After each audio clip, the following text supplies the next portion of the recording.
ಕೇವಲ 6 ಮಂದಿ ಪೊಸೋಟಿನಲ್ಲಿ ನೆಟ್ಟ ಗಿಡವೊಂದು ಇಂದು ಗುಡ್ ಲಕ್ ಫ್ರೆಂಡ್ಸ್ ಕ್ಲಬ್ ಎಂಬ ಹೆಸರಿನಲ್ಲಿ ಬೆಳೆದು ಸುದೀರ್ಘವಾದ ತನ್ನ 40 ವರ್ಷಗಳ ಸೇವೆಯಲ್ಲಿ ಹೆಮ್ಮರವಾಗಿ ಬೆಳೆದು ನಾಡಿನ ಜನತೆಗೆ ನೆರಳನ್ನು ನೀಡುತ್ತಿದೆ.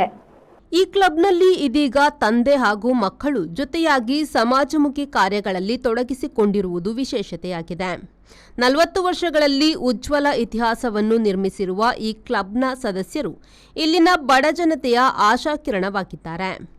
ಆಗಾಗ ರಕ್ತದಾನ ಶಿಬಿರ, ವೈದ್ಯಕೀಯ ಶಿಬಿರ, ನಿರ್ಗತಿಕ ಕುಟುಂಬಗಳಿಗೆ ಸಹಾಯ, ಬಡ ವಿದ್ಯಾರ್ಥಿಗಳಿಗೆ ಶಿಕ್ಷಣ ವ್ಯವಸ್ಥೆ, ರೋಗಿಗಳಿಗೆ ಔಷಧಿ ವಿತರಣೆ, ಮನೆ ಇಲ್ಲದ ಕುಟುಂಬಗಳನ್ನು ಗುರುತಿಸಿ ಮನೆ ಕಟ್ಟಿಸಿಕೊಡುವುದು ಸೇರಿದಂತೆ ಅನೇಕ ಸೇವೆಗಳನ್ನು ಮಾಡಿಕೊಂಡು ಬಂದಿರುವಂತಹ ಪೊಸೋಟು ಗುಡ್ ಲಕ್ ಫ್ರೆಂಡ್ಸ್ ಕ್ಲಬ್ ನೂತನವಾಗಿ ನಿರ್ಮಿಸಲಾದ ಕಟ್ಟಡದಲ್ಲಿ ಕಾರ್ಯಾಚರಣೆ ಆರಂಭಿಸಿತು.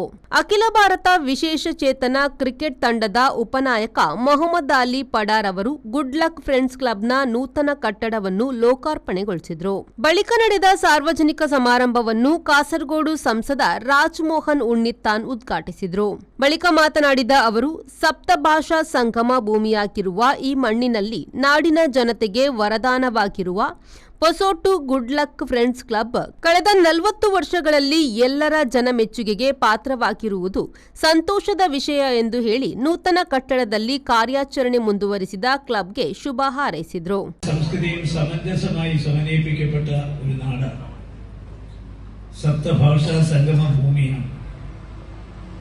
നമ്മൾ ചരിത്രം പഠിക്കുമ്പോൾ നമുക്കറിയാം, ലോകത്തെ എല്ലാ രാജ്യങ്ങളുടെയും ചരിത്രം അല്ലെങ്കിൽ സംസ്കാരം ഉരുത്തിരിഞ്ഞു വരുന്നത് നദീതടങ്ങളിൽ നിന്നാണ്.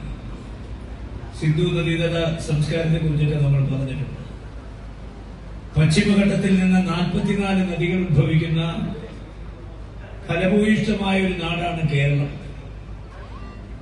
ആ കേരളത്തിലെ 44 നദികൾ 9 നദികൾ ഒഴുകുന്ന ഒരു മണ്ണാണ് കാസർഗോഡ്. ചന്ദ്രഗിരി പുഴയുണ്ട്, തേജസ്വിനി പുഴയുണ്ട്, പയസിനി പുഴയുണ്ട്, മധുവാഹിനി പുഴയുണ്ട്. 9ഓളം നദികൾ ഒഴുകുന്ന ഒരു മണ്ണ്. ഒരുപാട് സാമൂഹ്യ സാംസ്കാരിക മേഖലയിൽ നമുക്ക് ഒരുപാട് സംഭാവനകൾ നൽകിയ ഒരു മണ്ണാണ് ഈ മണ്ണ്. ಕಾರ್ಯಕ್ರಮದ ಮುಖ್ಯ ಅತಿಥಿಯಾಗಿ ಆಗಮಿಸಿದ ಮಂಜೇಶ್ವರದ ಶಾಸಕ ಎಕೆಎಂ ಅಶ್ರಫ್ ಅವರು ಮಾತನಾಡಿ, ಪೊಸೋಟಿನಲ್ಲಿ ಕಾರ್ಯಾಚರಿಸುತ್ತಿರುವ ಗುಡ್ ಲಕ್ ಫ್ರೆಂಡ್ಸ್ ಕ್ಲಬ್ ಯುವಕರಿಗೆ ಸತ್ಯದ ಹಾಗೂ ನ್ಯಾಯದ ಮಾರ್ಗವನ್ನು ತೋರಿಸಿಕೊಟ್ಟ ಕ್ಲಬ್ ಆಗಿದೆ ಎಂಬುದು ಎಲ್ಲರಿಗೂ ತಿಳಿದ ವಿಷಯವಾಗಿದೆ. ಇಲ್ಲಿನ ಯುವಕರು ಅಂಡರ್ ಆರ್ಮ್ ಕ್ರಿಕೆಟ್ ಪಂದ್ಯಾಟದಲ್ಲಿ ಜಿಲ್ಲೆಯಲ್ಲೇ ಹೆಸರು ಗಳಿಸಿದವರಾಗಿದ್ದಾರೆ ಎಂದು ಹೇಳಿ ಸಮಾರಂಭಕ್ಕೆ ಶುಭ ಹಾರೈಸಿದರು. നേരിന്റെ ദിശയിലേക്ക്, ധർമ്മത്തിന്റെ ദിശയിലേക്ക്, സത്യത്തിന്റെ ദിശയിലേക്ക് നയിച്ച ഏറ്റവും മികച്ചൊരു ക്ലബ്ബാണ് good luck friends club Posot എന്നുള്ളത് എല്ലാവർക്കും അറിയാവുന്ന ഒരു കാര്യമാണ്.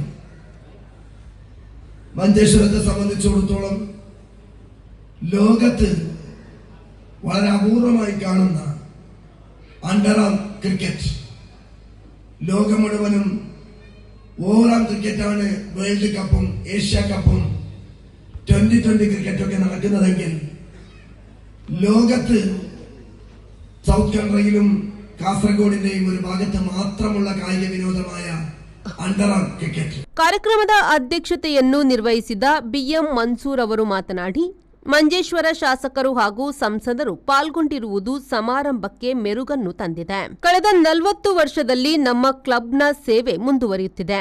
ನಮ್ಮ ಸದಸ್ಯರು ಹಲವು ರೀತಿಯ ಜೀವ ಕಾರುಣ್ಯ ಸೇವೆಗಳಲ್ಲಿ ತೊಡಗಿಸಿಕೊಂಡಿರುವುದಾಗಿ ನಾವು ಹೆಮ್ಮೆಯಿಂದ ಹೇಳುತ್ತಿದ್ದೇವೆ ಎಂದು ಹೇಳಿ ಸಮಾರಂಭಕ್ಕೆ ಆಗಮಿಸಿದ ಎಲ್ಲರನ್ನೂ ಸ್ವಾಗತಿಸಿದರು. ഒരു ശില്പി എന്ന് തന്നെ വിശേഷിപ്പിക്കാം. എംഎൽഎക്കാട്ടും കൂടുതൽ ഞങ്ങൾക്ക് പറയാനുള്ളത് എ.കെ. അഷ്റഫ് ഒരു പൊസോട്ടിന്റെ മുത്തും തന്നെ പറയാം. കാരണം നമ്മളെ ക്ലബിന് വേണ്ടി ആദ്യമായിട്ട് കിട്ടിയത്.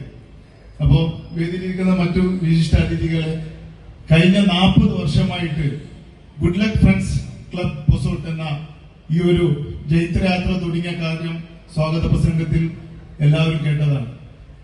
വെറും ഒരു കയ്യിലെണ്ണാവുന്ന വ്യക്തികൾ ആദ്യമായി ഒരു അൽ അമീൻ എന്ന നാമത്തിൽ ഒരു ക്ലബ്ബ് പൊസോട്ടിൽ തുടങ്ങുമ്പോൾ വെറും ഒരു കായിക സാംസ്കാരികം മാത്രമല്ല, അതിന്റെ ഒപ്പം എത്രയോ സാമൂഹിക സാംസ്കാരിക പരിപാടികളും നടത്തി. പ്രത്യേകിച്ചിട്ട് ചാരിറ്റി വിഭാഗത്തിൽ ഏറ്റവും കൂടുതൽ അതിന്റെ കണക്ക് പോലും ഇന്ന് അവതരിപ്പിക്കാൻ പറ്റാത്ത ഒരു സ്ഥിതിയാണ്. കാരണം ಬಳಿಕ ವೇದಿಕೆಯಲ್ಲಿ ವಿವಿಧ ಕ್ಷೇತ್ರಗಳಲ್ಲಿ ಸೇವೆ ಸಲ್ಲಿಸಿದವರನ್ನು ಗುರುತಿಸಿ ಸ್ಮರಣಿಕೆ ನೀಡಿ ಗೌರವಿಸಲಾಯಿತು. ಈ ಸಂದರ್ಭ ಕ್ಲಬ್ನ ಅಧ್ಯಕ್ಷ ಸಮದ್, ಕರ್ನಾಟಕದ ಸ್ಪೀಕರ್ ಯುಟಿ ಖಾದರ್, ಮಾಜಿ ಶಾಸಕ ಮೊಯ್ದೀನ್ ಬಾವಾ, ಹರ್ಷದ್ ವರ್ಕಾಡಿ, ಮಂಜೇಶ್ವರ ಗ್ರಾಮ ಪಂಚಾಯತ್ನ ಅಧ್ಯಕ್ಷೆ ಜೀನ್ ಲವೀನಾ ಮೊಂತೆರೋ, ಜನಪ್ರತಿನಿಧಿಗಳಾದ ಮೊಹಮ್ಮದ್ ಸಿದ್ದಿಕ್, ಯಾದವ ಬಡಾಜೆ, ಹಮೀದ್ ಹೊಸಂಗಡಿ, ನೇತಾರರಾದ ಮುಸ್ತಫಾ ಕಡಂಬಾರ್, ಎಸ್ಎಂ ಬಶೀರ್, ಕೆಕೆ ಬಾವಾ ಹಾಜಿ, ಗಾಯಕ ಉಮರ್ ಮಂಜೇಶ್ವರ ಸೇರಿದಂತೆ ಹಲವು ಗಣ್ಯರು ಪಾಲ್ಗೊಂಡಿದ್ದರು. ಬಳಿಕ ಕಣ್ಣೂರು ಸಜಿನಾ ಸಲೀಂ ತಂಡದಿಂದ ಸಂಗೀತ ರಸಮಂಜರಿ ಕಾರ್ಯಕ್ರಮವು ನಡೆಯಿತು. ಕಾರ್ಯಕ್ರಮವನ್ನು ವೀಕ್ಷಿಸಲು ಕುಂಜತ್ತೂರು, ಮಂಜೇಶ್ವರ, ಉಪ್ಪಳ ಸೇರಿದಂತೆ ಜಿಲ್ಲೆಯ ವಿವಿಧೆಡೆಗಳಿಂದ ನೂರಾರು ಮಂದಿ ಆಗಮಿಸಿದ್ರು. ಆಸಿಫ್ ಅನ್ವರ್ ಹುಸೇನ್ ಸ್ವಾಗತಿಸಿ ಮುನೀರ್ ವಂದಿಸಿದರು. ರೆಹಮಾನುದ್ದಿ ಅವರ ವಿ4 ನ್ಯೂಸ್ ಮಂಜೇಶ್ವರ.